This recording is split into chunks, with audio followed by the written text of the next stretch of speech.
Vea ele nei tai au sa pati o le tua o te wai whatalo whatuai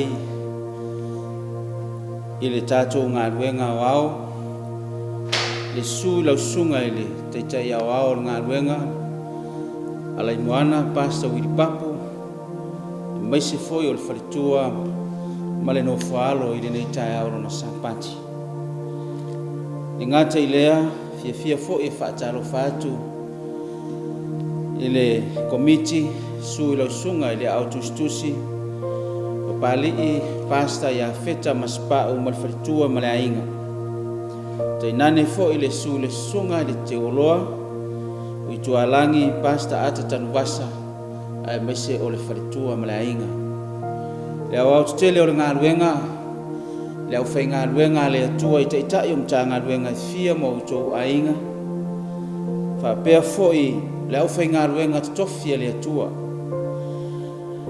A mata mai lava i maunga te tele se iao o lava i se toi tangata. E vea ili nei lao lao ma le nei amanoa tāua o tātou wheiroa i ai i lunga o penga te whailangi. I le urua i tāpua inga o le nei tai au le sāpati. Sauninga o le au sa o tātou sauni antu mo le sona i le nei tai au. O te fia e ofo alo fatu ma fata alo fatu. Ina ua tātou tu vai mai i le sāpati lona lua o le nei tausanga lua afe lua sifunu ma le lua. I le tātou sāvalinga a mata o le nei tausanga. Fia lea o le manganga ma le mawhauwhau e ofo alofa ma fata alo fatu i le nei tai au lona sāpati. A vea fionga le atua le a tātou whaafonga ma tātou whaalongo ia i le nei tai au. Ina ia tāpena ina ai o tō whinangalo. Ai mese o tātou whaamoe moe i le tai au ma le aso wa tō whaina e matala ma wanoa i le langi. I le aso wa fua whaina ma tō whaina i le atua. E a fio mai ai lo tātou wali o Iesu Keriso. Tātou whairoa i ai i le nā tai au. Whamanuia le atua i le nei sāpati.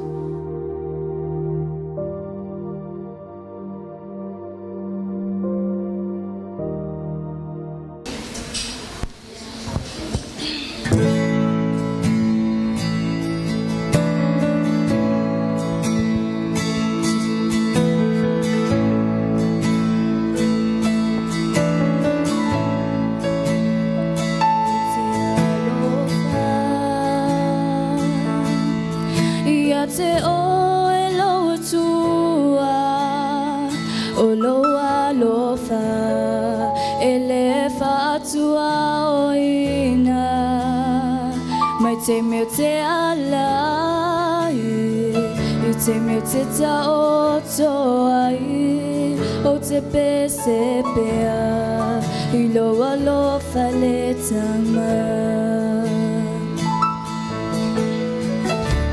Lo fama ni o lai Lo angalele I o taule Lo mana o te mawhaia Yesu e lo alofa Te o foina tu lo ne ola Lo si ufofonga Lo whaile ama o taiala Le amorisa E la samai o lo wangana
O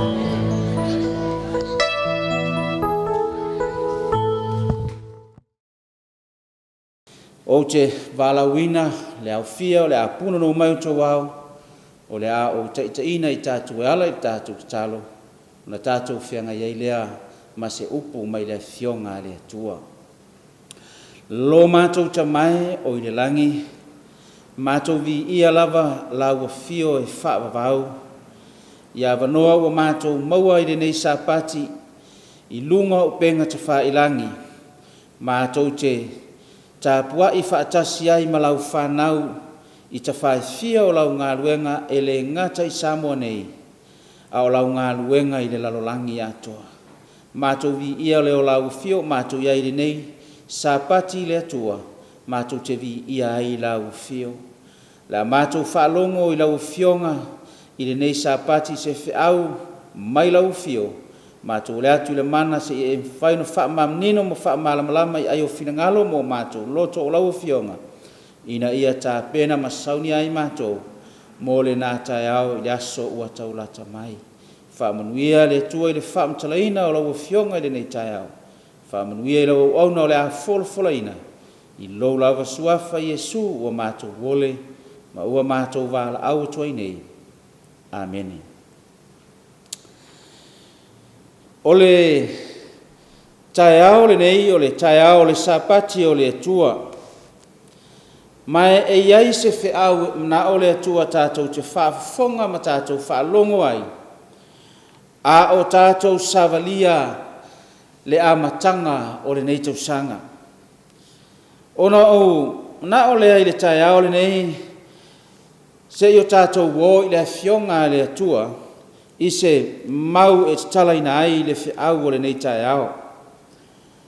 O le tusi o le a maua mai ai, le whiau whaaptoa mo I tātou le nei sapati, o le tusi a le profeta o Jeremia, a o lona mata upu e luas furu maleiva, o te whaitawina le whai upu e se furu maletasi, se ia whaangata I lona whai upu e se fulu ma le wha. Jeremia lona mta upu e luas fulu ma leiva. A o lona whai upu e se fulu ma le tasi. Se ia wha pau le whai upu e se fulu ma le wha. E wha pēa lona whaitawina. A wā o au nei, wa owi loa manatu, ua o manatu wai I a te autou. O manatu I le manuia, a e le o le malaia. O lo o feta lai mai ai ova. E fo ina atu I a te outou lei unga, e iai le wha moe moe. Ona outou vala au ai lea I a te au, e o fo I outou matatalo I a te au. O te wha longo fo I a te outou. E sa ili mai o tau I a te au, tau te maua foi, pe a o tau sa ili mai I a te au, ma o tau loto atoa. E maua lava au e o tau o lo o feta lai mai a Iova, o te whaafo I siala o tau ta whianga, ma o whaapoto poto ina o tau ainu uma, ma mea uma ua outu lia iai outou, o lo o feta lai mai ai ova. O te whaafo I sia fo I outou, I le mea ua o whaata whea iai outou. Wa manino lau whaafonga I le tai ao le nei I le mau o whaitawina. E whai ma mau o le tātou whiau po o le sona I le tai ao le nei. So manatu fo ia le to tau wha I loa pe tau wha matalaina a wao ma wai si la fia I le tai ao le nei. Le wha matalanga le tuspa ia. O upu na tu sia le profeta e ala mai le fina ngalo le atua. O le ale fina ngalo le atua. Fai mai le folafolanga le atua molo na no. Lea na tu sia mata uatu le profeta ia Israelu o whape atu. aua o au nei le upo le atua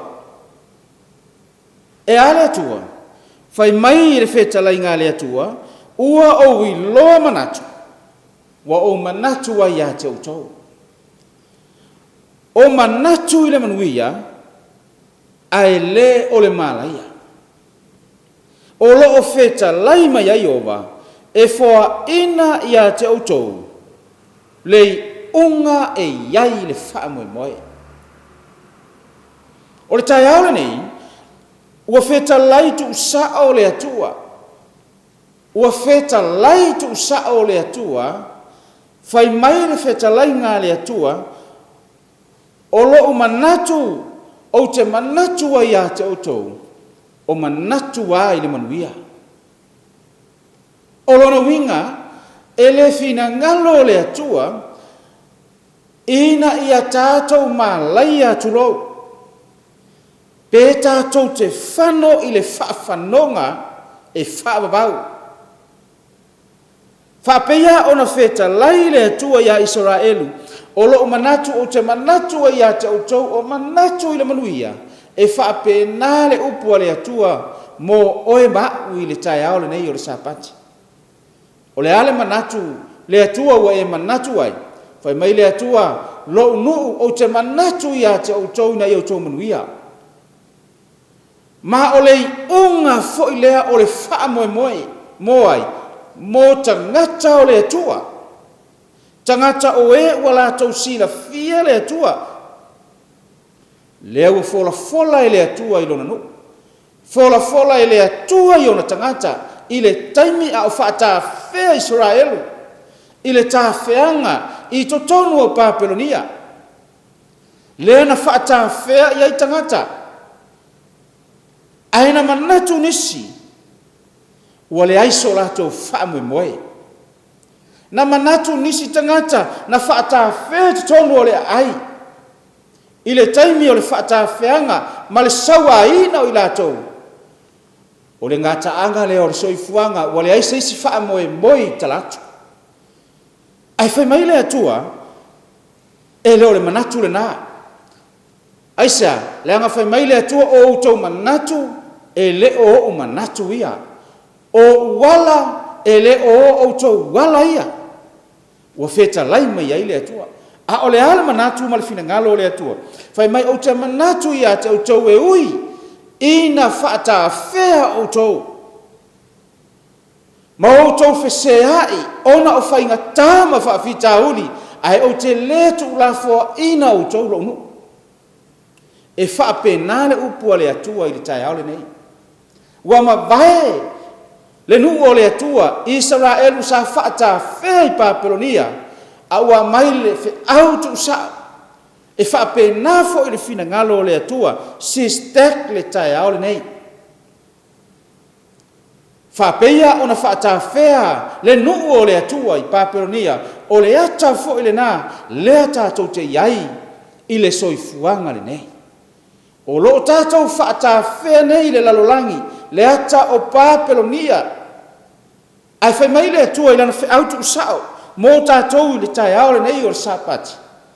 O te manatu a ia te outou i le manuia ai le o le malaia. Ma o le unga fo i le nā, o le wha moe moe. Whai mai le atua, e foa ina ia te outou, le unga e iai le wha moe moe. La le unga, le manuia, ai le o le malaia. O le vahenga muli la, o le whai upo e suma le wha e sili na tā ua le te alu nei, whai mai le upo le atua, e foa ina atu ia te outou le unga. A wheta lai le atua i se mea, e le mawhaina le whaataunuina e le atu. A wheta lai le atua i se mea e wheta lai ai mōna tangata, e le mawhaina pepeloina e le atua, ma le mawhaina le whaataunuina e le atua o ana folanga. Whai mai le atua e foa ina ia te outou le unga, le unga. Le unga o le wha moe moe le manuia. Le manuia o tā pena e le atua mo i tātou. A o tātou iai le nei soifuanga.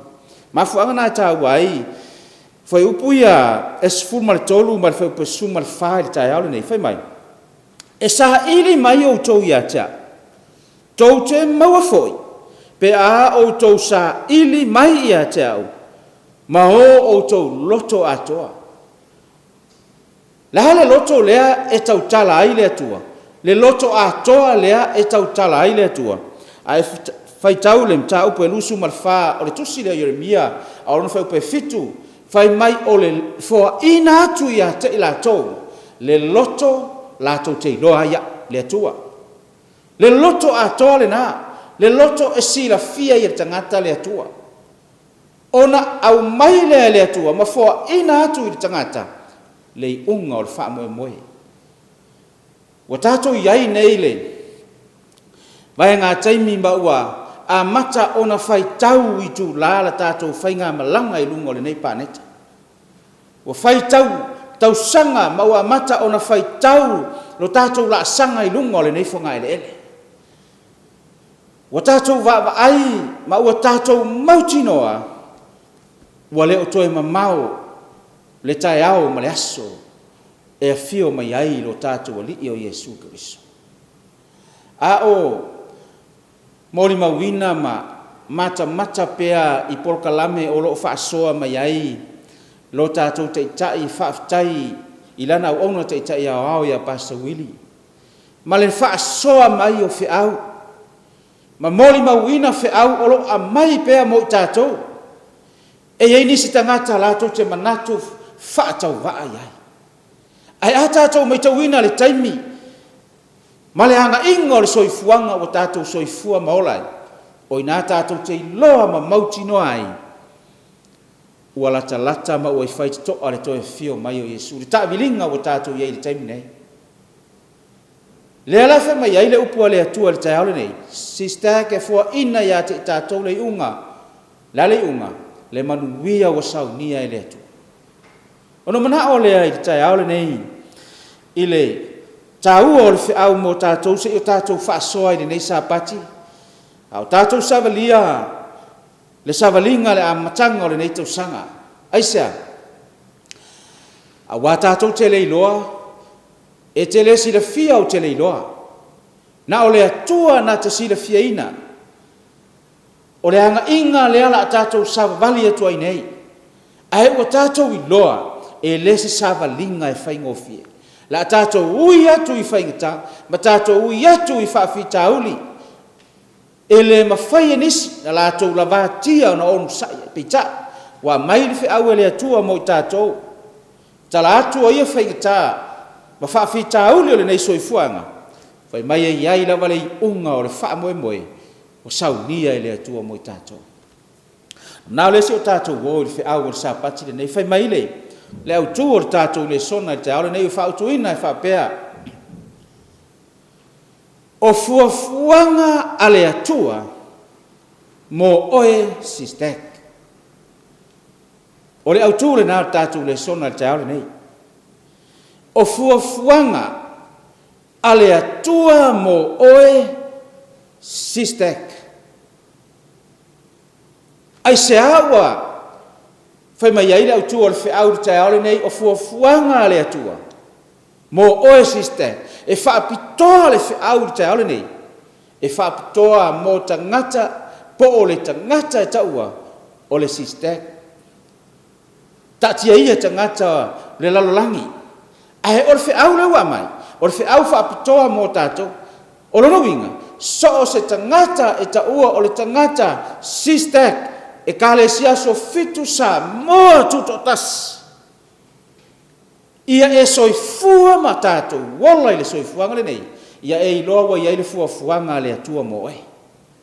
Whapeia, ona ia ia tātou fuafuanga ma tātou plan, ma tātou polkalame i tutono o tātou ainga, mea uma na tātou fuafuaina, i tutono o tātou ainga, e whape nā fo i le tai aole nei. Le fe au le mana o le tua, ina ia e sila fia ma tātou ilo, au e soi fua mai ola, e iai fuafuanga le atua, o umona ia fuafuaina, e iai porkalame, e iai le plana le atua, le plana le atua, a le fai mai fai pua suma tasi, fa pei ona talaina hai le fe au le sona le taole nei, o au nei ua o wiloa manatu, ua o manatua ia te outou, o manatua i le manuia, ai le o le malaia. O fuafuanga na, polo kalame na le atua, ua uma na whaatatia, o le plan na le atua, ua uma o na ia fuafuaina, mo oe le tangata sistek, mo au, i tātou uma.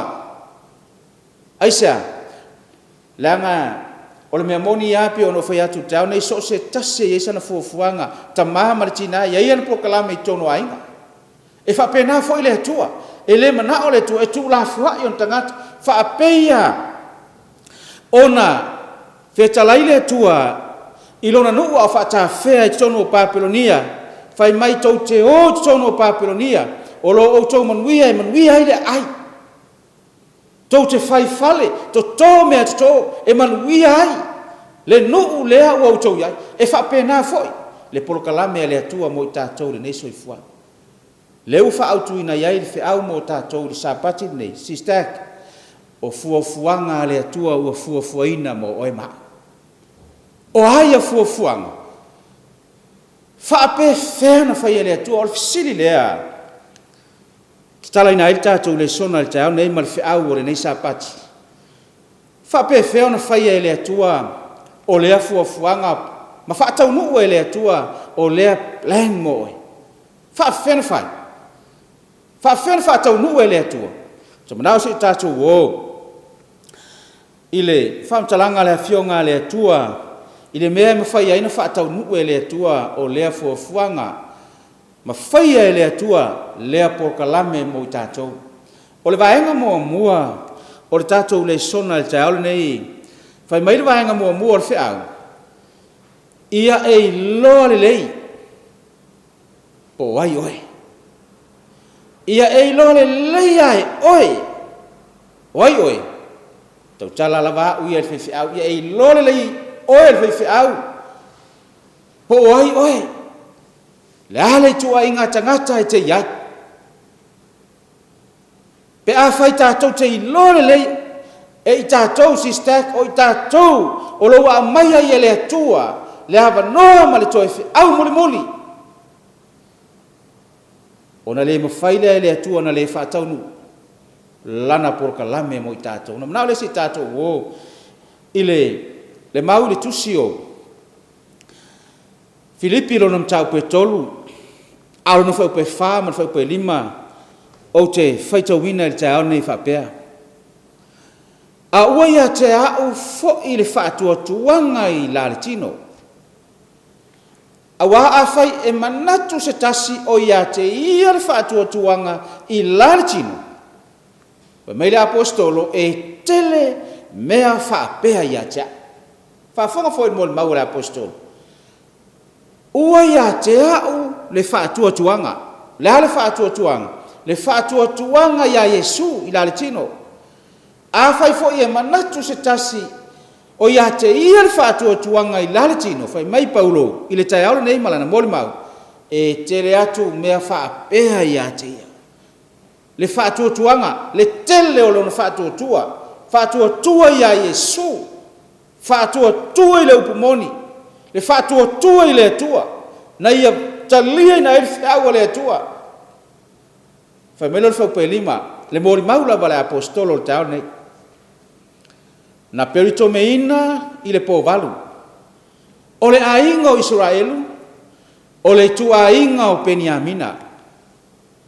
O le e Peru o sa e Peru.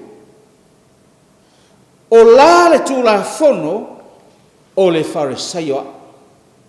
Na ilo le leia le apostolo, le tua ingata ngata e ia.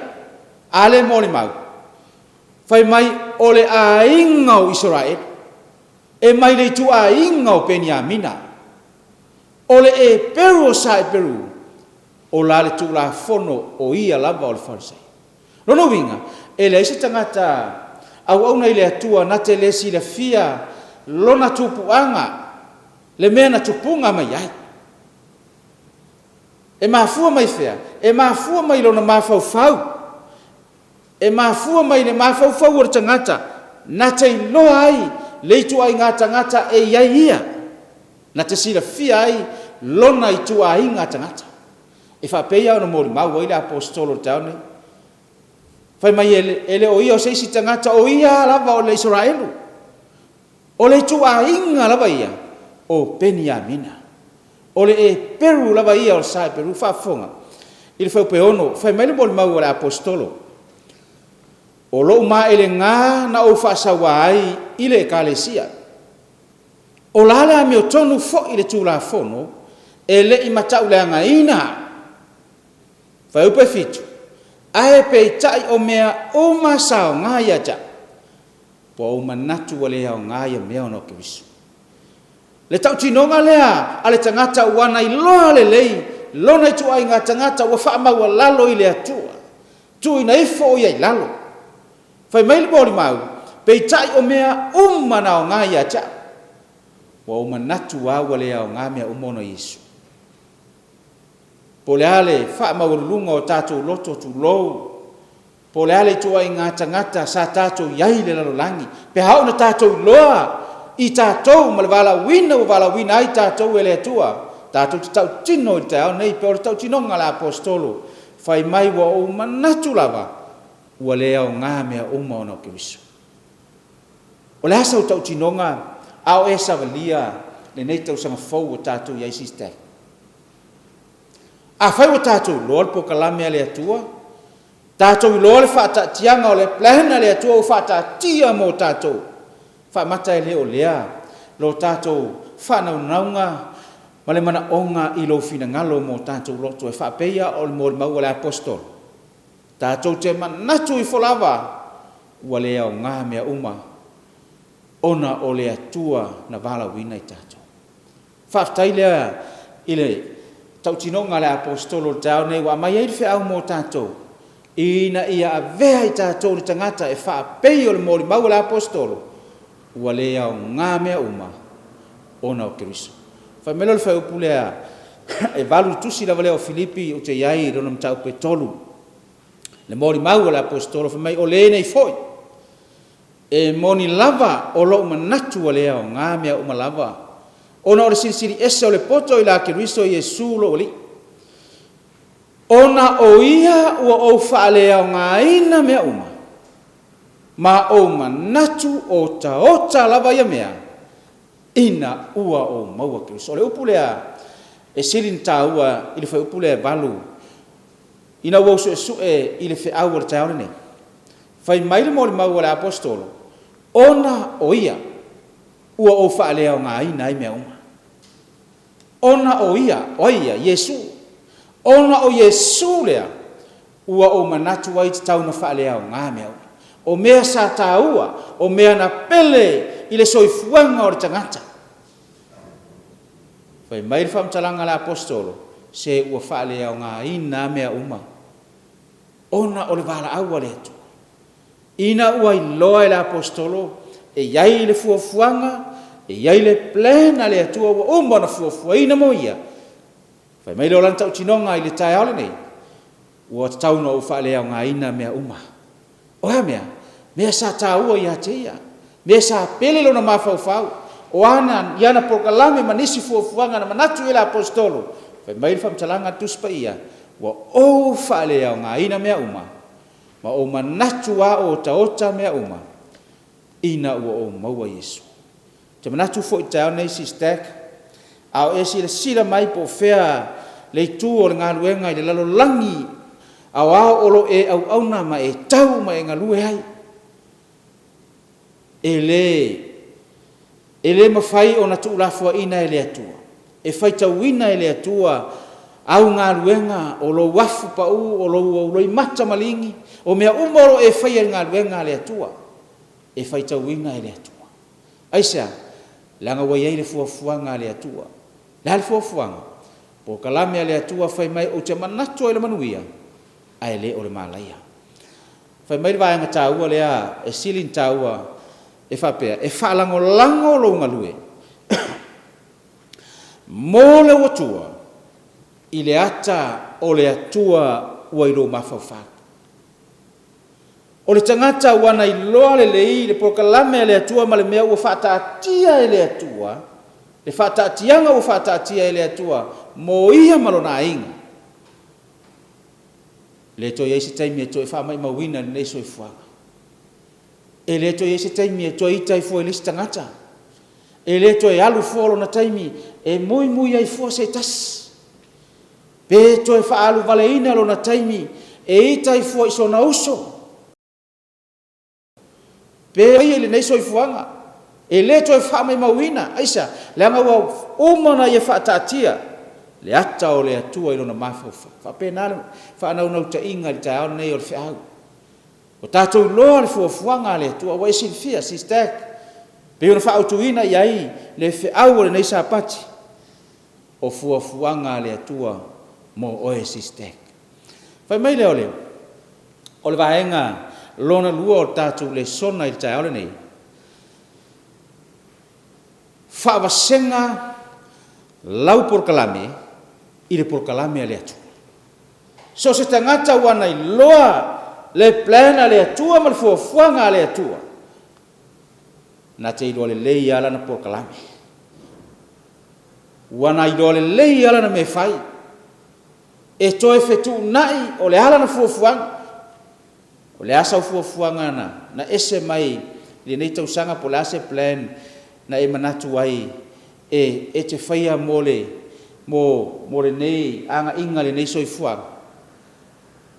Whai maile, le vaenga lona lua ma le whiau le nei sapati.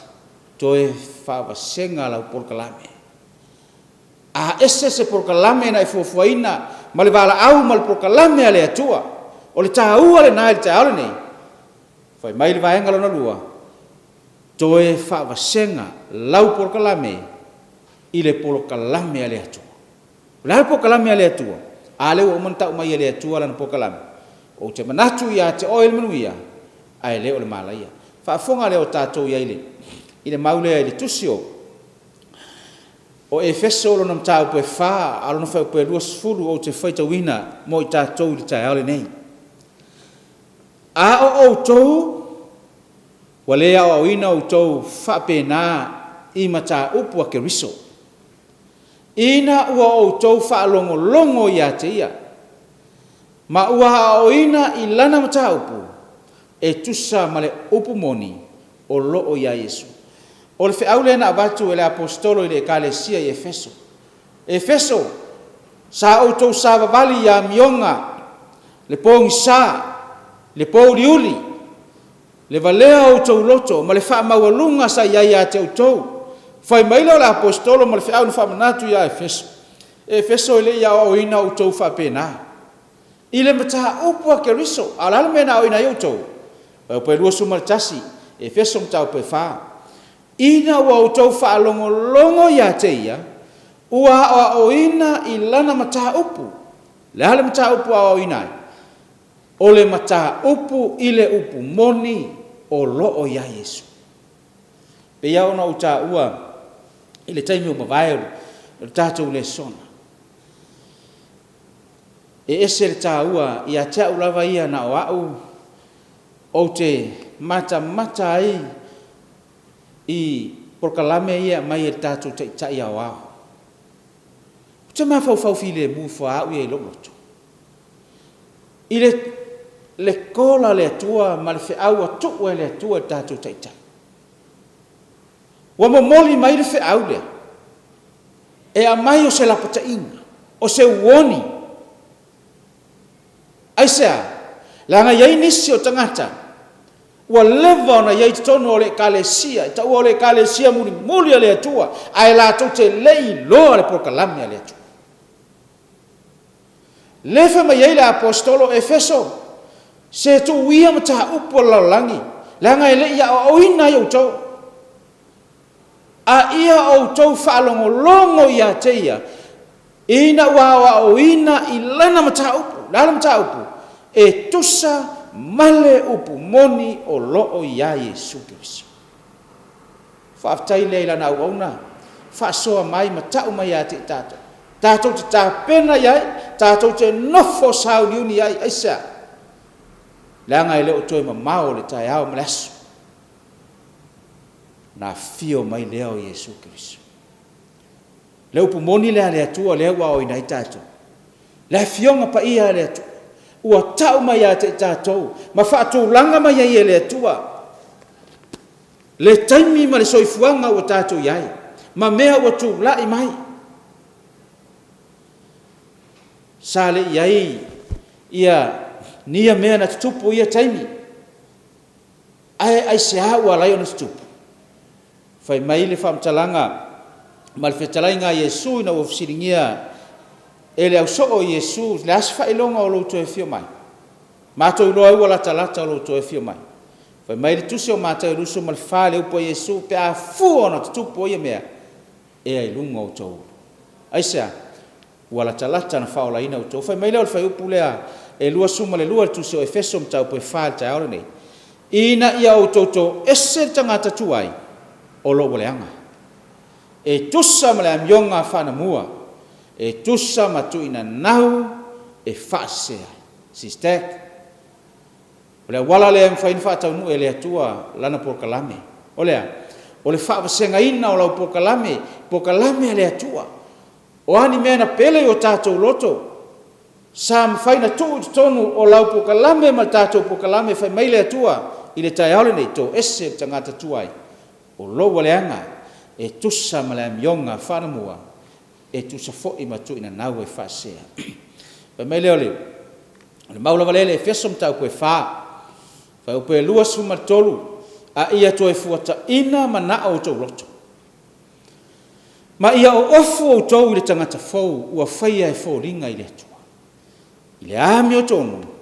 Male a mio le lei e wha maona. Whai mai le au ngani ma le whiau whaaptoa mō tātou i sa pati nei. To e fua tai ma na o tau loto. Aisea. O ofu le tangata fau. Ua whaia e fau linga i le atua. Le ami o tonu ma le ami o le lei. Whaafuina i tātou. A whaia ini ofu tuai le sa tātou. Ofu mai ai le nātou sanga o tua na.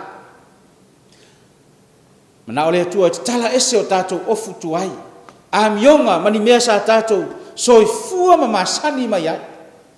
A ole mana ongor fe au mō tātou. Whai mai la apostolo ia whaofuina i tātou i le tangata fau. O a whaulinga o le tangata fau. Whaulinga i le atua. Ami o tonu, ami o le lei e whamao. Whaofuina i tātou ia Yesu. Vai lau por kalame. Toi whetu nai, toi whawasenga le tātou plan. Por kalame a le atua ua fuafuaina. Whai mai le atua o te manatu i le manuia. Ai le o le malaya. O le whiau, ua mai le atua mo i tātou le nei sāpati. Aisea, leanga o leo o tātou a mata o le sāwalinga o le nei tau sanga. Ia tātou sāwawali ma mai luma o le atua. Ia tātou sāwawali a toa toi luma o le atua. Aisea, pe au o le nata e au ma le nā aso e fio mai a Yesu. Tāpina ina i tātou i le manuia lea ua fola ina Yesu mo i tātou. O le vaenga lona tolu po le vaenga muli o le whiau mo tātou i le sāpati le nei. Lona tolu soifua ma au nei le atua. Ai leo tangata. Soifua ma au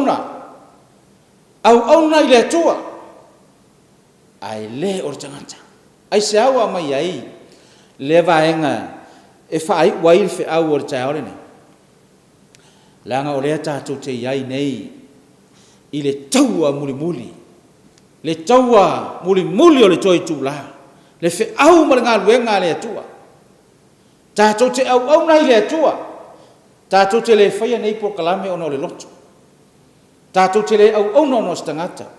Tātou te le whaia ono se po kalame o tuina mai a te tātou.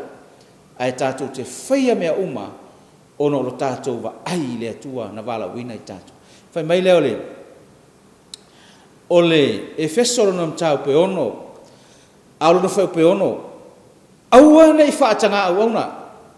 Pei o e whaafia i tangata. A ia whaapei o au auna keriso. O e whai le fina ngalo le atua ma le loto. Whai mai a le whaamtalanga le apostolo te aone. Aua nei tātou whaatanga au auna. O lona winga o tātou, iei nei le taimi. Tātou te au nai ma le loto atoa. Ma le anganga atoa. Pe ona fai mai ai le mo le mau le tusi o Yeremia na fai tauina le taale nei. Fai upu e sifuru ma le tolu. Fai mai e te au na ma le loto atoa, ma le anganga atoa, ma le maa losi atoa. Tātou te au na i le atoa, ai leo tangata. Fai mai le au ngani le apostolo, aua nei whaatanga au na. Whaapeio e whaafia i tangata. A ia whaapeio au na kerisu. O e fai le fina ngalo le atua ma le loto. Tātou te au na peia na mori maule apostolo, peise i o laite au na i le atua, ai leo tangata, peise i laite sila ma i lo atu le atua. Ai leo le loto. Whaafitai le atua, eo ina i titi ma whaatau waa. Le wala aua, tātou a wala wina i le atua i tono o lana e kāle si.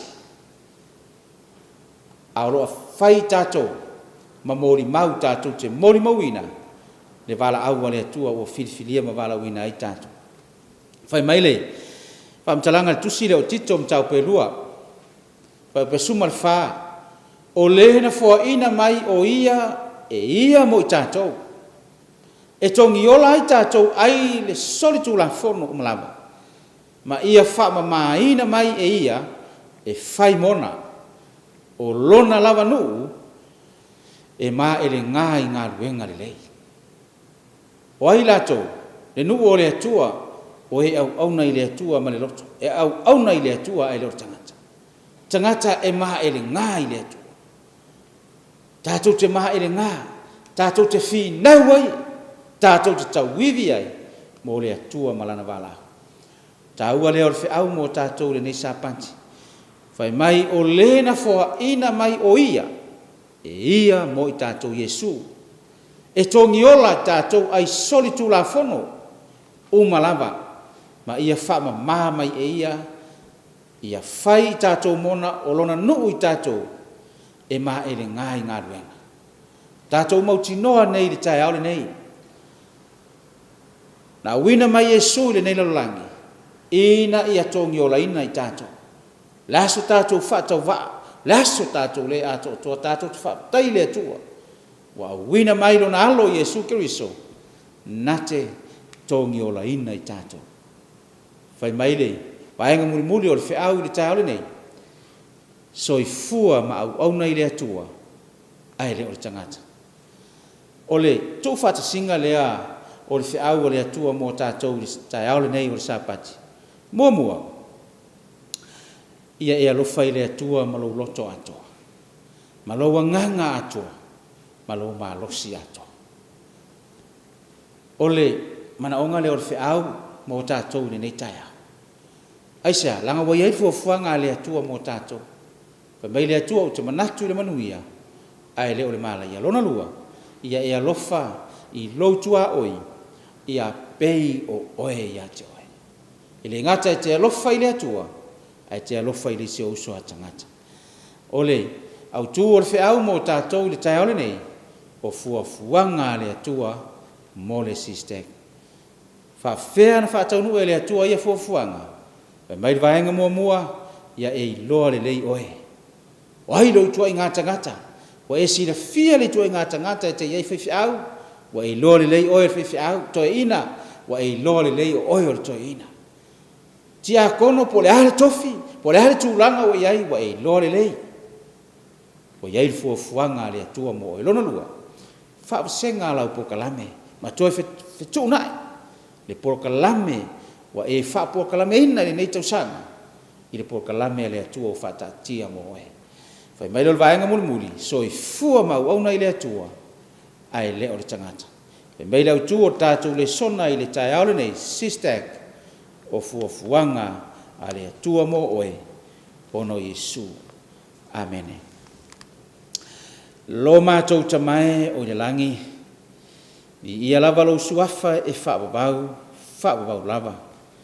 O mae ona mātou whaalongo, i lau fionga o lau upumoni le nei tai au. E moni ma wha maoni, wa e whetalai mo i mātou. O lau fio wa e manatu ia te i mātou i le manuia, ai le o le malaia. A wā wa e si le fia mai loa, o le unga lea o lo mātou wha moe moe, pe a mātou au nei lau fio ma le loto atoa. Mātou talo iai lau whaamnianga de nei sapati, sau ninga o lo muli muli mai, ia iai lo wanga le lei. Whamangalo i mātou no lo suafa o mātou wole, ma o mātou talo toi nei. Amen.